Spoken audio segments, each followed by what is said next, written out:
You always know there's an AK inside the box when you see the hole right here. Hi, Misha here, and as usual, you knew this video was coming because there was a new release from WBP in Poland, imported by Arms of America, and distributed and remanufactured in the USA by Atlantic Firearms. This is the Jacek rifle. Again, not a surprising name, considering we had the mini Jacek pistol. And yeah, even with this rubber boot or condom over the handle, it still managed to poke through. And that was including being in a plastic bag and even having some foamies in here. Otherwise, you've just got a little bit of light paperwork. Yeah, plastic bag for things. Pretty standard box. It is sufficient, and even though it's just a cardboard box, frankly, it is better than what Arsenal uses. That's kind of what I would say about it. These don't come in the tactical cases like the FB Radom guns, which are also imported by Arms America and distributed by Atlantic. So we're not going to harp too much on this guy, but I wanted to share with it because actually this was a Christmas gift to me. So I'm going to talk about it, and it will soon go in the rotation for shooting, but no shooting today. That's because it has been raining since 6 a.m. It's now well into the evening when I'm recording this, and it's actually a lot of thunder and lightning, more than I'm used to for December. Anywho, let's talk about this real quick, compare it with the Fox, and I'll explain what I think I'm going to do with this, kind of what kind of clone military gun I think this might be just ideal to turn it into. On top we have the current Fox V2 or Gen 2. In fact, this summer J-Ro and I did a video just kind of looking at the iteration, the evolution of the series from the original Gen 1. And the Jack has pretty much the same specs. Both fire 7.62 by 39 M43. Both have a 16¼ inch, 415 millimeter, cold hammer forged, chrome lined barrel made by FB Radom. Both are threaded 14:1 left hand, standard AK with a plunger. Both have a standard AKM bayonet lug. Standard laminated wood handguards from WBP. Laminated wood buttstock from WBP with the trapdoor. Standard pistol grip. They have a Polish military style paint finish on everything except for the bolt carrier, which is zinc plated or basically treated steel. It's not in the white, it's not untreated steel. That would rust way too quick, but it is very nice and glossy. Notice it does have the AKM step versus the original AK-47 straight. And they feed from standard 30-round double stack magazines. Both have 800-meter adjustable rear sight. I think only Rob Ski could probably shoot one of these with these sights out that far. Or maybe his daughter. From what I hear, she's starting to eclipse the old man. Of course, internally both are Kalashnikovs with a 2-lug rotating bolt and a long stroke gas piston. The firing pin is free-floating. And at this time, these versions are coming with the original trigger group, fire control group. There is really only one major difference, and that has to do with the sighting system. Both have the traditional side rail, and this is more or less basic comm block Russian spec. It's not proprietary or even a little bit off like some of the Zastavas. But of course the difference is with the top rail.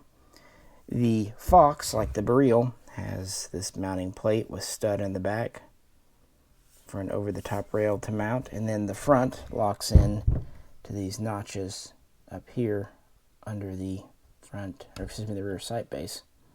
It's a really nice system, and it works well if you want this rail. However, it does mean that stocks have to be modified. Usually it's very light. You just trim this, around this plate here. Not very difficult at all. And that's okay if you have a wood or polymer stock. But for some M4 stock adapters and metal stocks, trimming is a little more difficult, or maybe not even possible. It's a rare occurrence, but it can happen. Now, of course, you could just trim this whole plate on the gun, but that's not really ideal. So this latest iteration in the family just doesn't have that. It has a standard Akm rear sight base. Notice there's no cutout here. And the rear trunnion is standard here too. Sorry, got the mag in it, so a little hard to do. But yeah, it's just standard 2-screw Akm, meaning any stock meant for a stamped receiver, Akm, AK-74, will plug in just fine. You do lose the top rail, but you still have your side rail.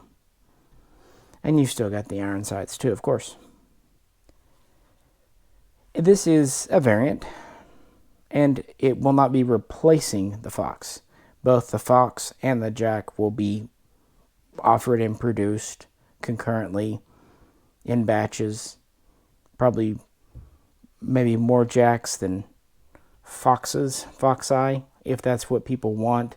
But they can order and offer kind of based on the market. But there's no plans to discontinue the Fox, according to Atlantic.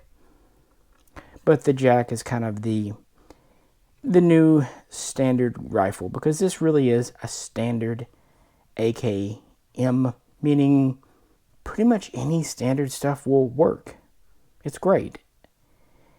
This is essentially a Wasser or a Mahdi. In fact, those are really the only AKM imports we've had in the past. There haven't been as many as you might think.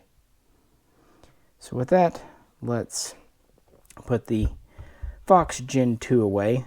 Again, we've covered this in past videos, so you can check out a full review of it and focus on what makes an AKM an AKM. Not to turn this into the AKM video. We can do that later if people want. I've covered it in the past. But it was introduced in 1959 to speed up production, lower resource costs, be a lot lighter weight, also be more controllable in full auto and even more accurate in semi-auto. And it's a very specific type of gun produced between, 1960 and around 1977 in Russia. And in Poland, sources kind of argue, but for a while longer. But because AKM production was almost over everywhere by the time the Cold War was over, and the wall came down, when we started getting AK variants in America, they tended to be based on newer, later models, like that Baril, or the Sega, which is based on the AK-74M, AK-100 series, so on and so forth. So really, the only true, honest-to-God AKM imports, there's been a bunch of great kit builds here, but actual imports are these. Of course, the Mahdi was the first, starting in the 80s. And they used marketing to kind of tell people that, hey, these are Russian spec AKMs. They had the 1.0 stamped receiver, paint, finish. Normally would have had the fixed wood stop, but I have the folder on mine right now.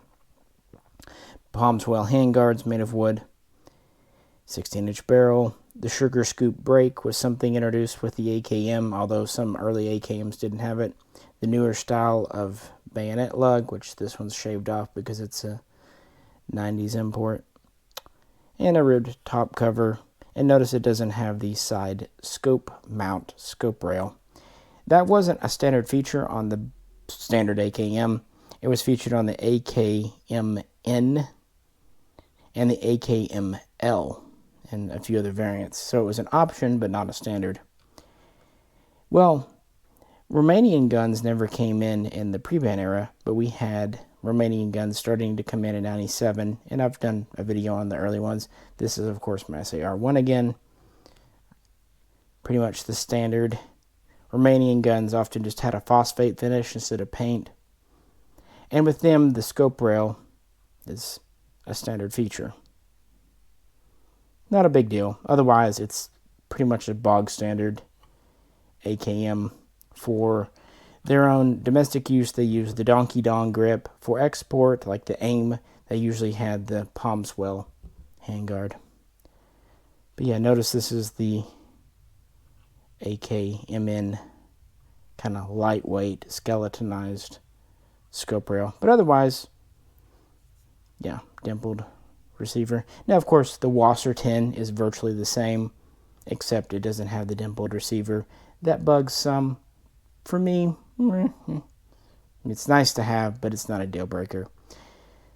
SAR-1s gave way to Wasser 10s in 2003, and Modis stopped coming in the early 2000s. Now, there are plenty of other AK imports, for example, from Hungary, but they're really their own variant, and much can be said about all the others. These are as close to AKM as we've had, and luckily the WBP offerings kind of follow that same tradition, but even they have a few things that set them apart. Namely, you can see the smooth top cover. Now, this is actually thicker gauge steel than the ribbed. The whole idea of the ribbing was to make the thinner steel stronger, so if you go to thicker steel, it doesn't need to be ribbed. And this is just something you see in kind of modern manufacturing, for example, from Kalashnikov concern in Russia. They've kind of gone to the smooth top cover. But otherwise, it's now that we have the Baril mounts gone, it is so close to just straight AKM dimpled magwell. It even has the XY stampings on the receiver here, which the Modis usually did not have, although the SAR-1s and even Wassers have them. It's kind of neat. Also, having the bolt carrier white isn't exactly standard, but yeah, it's okay. There was actually a time in Poland where they did do paint finish with a polished carrier. It was a transitional period between about 1969 and 1970, although at that time they wouldn't have had the late style gas block. This is the cast style block, which Poland and Russia used. The Modi here has the earlier one. This also has the later style front sight base and cast sling versus machined. When I say cast, that's not a negative thing. Russia went to it in the 70s, and for a lot of collectors, cast Russian parts are actually desirable. Speaking of parts, let's open up the jack and just look inside. Check out the machining a little bit since we're hanging out during a stormy day. Yeah, this is the part where things get a little awkward, but I'll do my best. This ships with one 30-round polymer US mag. The mag type and flavor may vary just depending on what Atlantic has in stock. This actually counts as 3 US parts. We need a total of 6. Our next one is the pistol grip. Number 5 is our muzzle device. And number 6, we'll see inside, is our gas piston. But don't worry, it does look like they've improved things. Standard AK controls. Standard AK safety. This one's actually quite smooth. It locks into position, but it's, yeah, not bad at all. Trigger on this one is fine. Military trigger. It's the large or wide shoe type that I do like. It does feel machined. If it's cast, it's a nice casting. Anyway, so we know it's clear. Usual disassembly. Notice it is the later style takedown with the latch, with the lip on it there. Like I said, it's the heavy duty cover.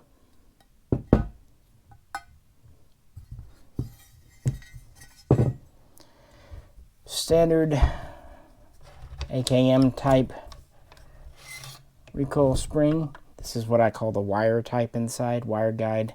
The original AK-47 actually had a tubular machined, but they went to this because both cheaper, faster, and lighter. So here we go. I think this is kind of funny because this is the original fire control group. The hammer, you can see where they machined off the right side where an auto sear would have interacted, so no way an auto sear would have worked with this. That's good. It is a single hook trigger. One thing to note, since they didn't replace the trigger, it doesn't have a retaining plate. It actually has the shepherd's hook, the wire clip underneath, so if you go to change out the trigger grip, you might want to make sure you pick up a retaining plate. I highly recommend them. Here's our rear trunnion. Pretty standard late style bolt carrier.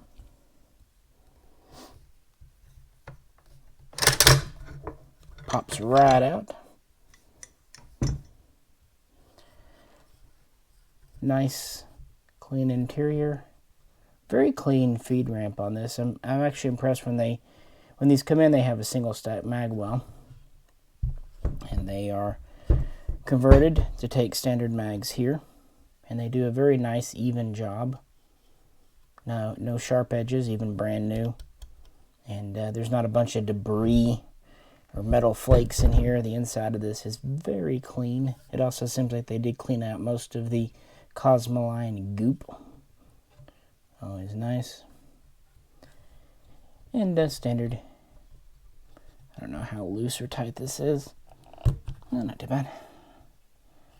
Now I said that one up there. There we go. Yeah, the gas tube is tight, but not wiggly, but not, yeah. So there's that.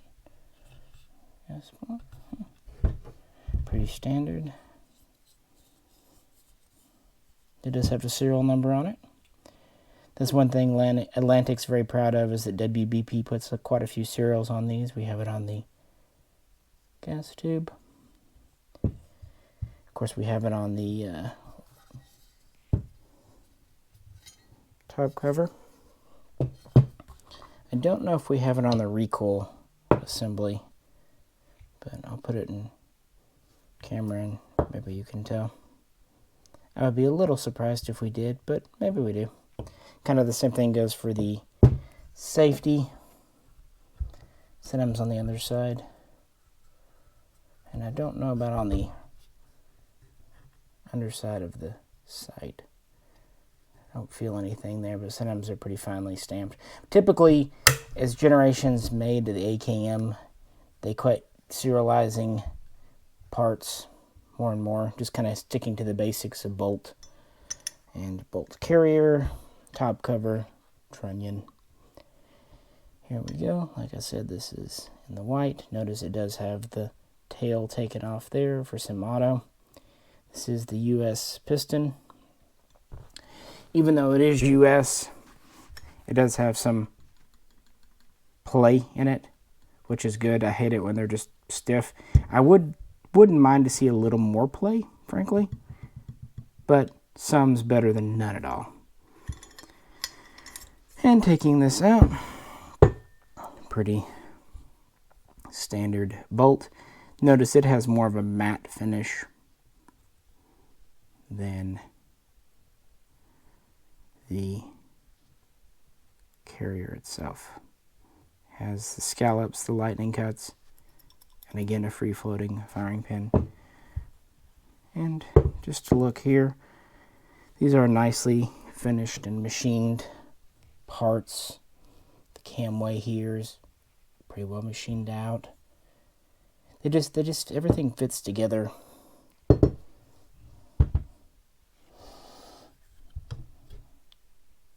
So yeah, I hope you enjoyed watching me jack off single-handedly. Let's get it back together. And back together. Doesn't that feel nice?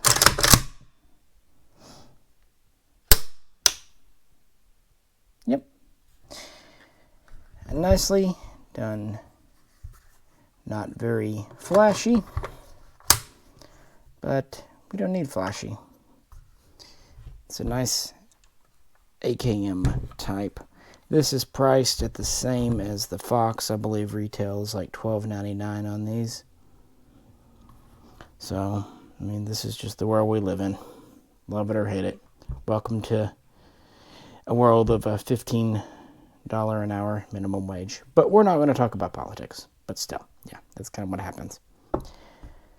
Now, like I said, this was a gift, which I'm actually very grateful for, because my Fox is the prototype one you've seen in many videos, and I really love it, but I would like to get, and I always have for the last couple of years, one of the full production ones, but I couldn't justify spending the money. So since this was gifted to me, I have every excuse to have it, and every reason not to sell along. So I will gratefully take it, and in fact, I now have a pretty good idea of what I'd like to do with it. Let me break here and dress her up, and let me know what you think. I've had this kit banging around here for a decade and waiting for something to put it on. I thought this would be a great host to be a Polish AKML, the Night Vision DMR variant. Here's the long flash hider, and luckily it fits perfectly on here. It just times right. There's no play, which is what you want. You don't want play with this kind of a long 2.5-inch flash hider. We have this collapsing metal bipod, clips onto the barrel. It's kept in this belt holster, as they call it. And of course, we have the Nsp Night Vision. This is, of course, an old school wet cell battery, first generation optic. It is heavy. It's about as long as AKSU. And what I thought would be good too, the rail that WBP puts on these kind of reminds me of the AKML rail. The AKMN rail is more skeletonized and thinner. The AKML originally was a two-piece design with a plate bolted on and then the actual rail screwed onto it. Well, this is a single piece, but it, kind of reminds me of it. So, seemed appropriate to me. What do you think? Also, had to do something about that while I was at it. While this scope is cool, it's completely impractical and not really useful unless you convert it to take more modern batteries, and even then it's Gen 1 night vision. So for actual use, I figured this would be a good optic to mount on this rifle. Russian Cobra, locked on just fine. Been kind of needing to put this on a gun anyway, and it seems fitting. Modern gun, modern optic. Here's that pod clipped up. Funny thing is, when I put it together, it actually kind of sounded like a staple gun when I was putting it back. It's pretty lightweight. It's a really neat little device. And again, with your flash hider. So yeah, that's what I thought I would kind of make this into. Something a little different. We'll see. But it is new, and with the holidays rolling in, figured I might as well do something, hang out with you guys this weekend. Hope you enjoyed it.